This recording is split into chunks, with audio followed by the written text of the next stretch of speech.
记者会防疫嘛要抽题，中央流行疫情指挥中心宣布，为今仔日起要管制记者会媒体人数。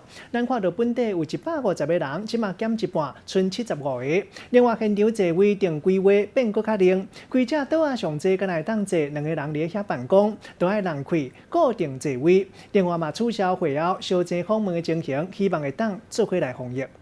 这种摄影的单位可能要考虑往后移，可能要重新再调。就惊记者会现场收过密、伤过客，中央流行疫情指挥中心来调整座位，对防疫是搁较谨慎。靠边嘛。将原本的桌啊椅啊拢总排开定来规划。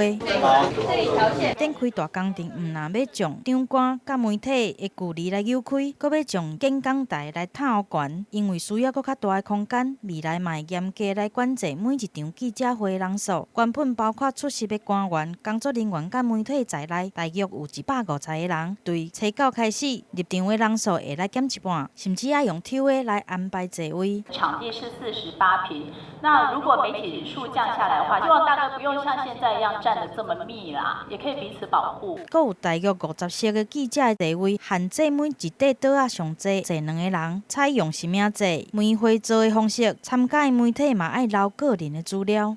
您的名字跟电话。考虑到记者伫咧头一线，事上爱面对无同的受访者，算是高风险群，指挥中心会严格来注意。桌布坐前面，大家不用挤，麦克风在收音那里。甚至取消原本会后的访问，改用伫咧座位顶悬问答的方式，避免近距离来接触，无要互国内防疫的中心来出现缺口。记者综合报道。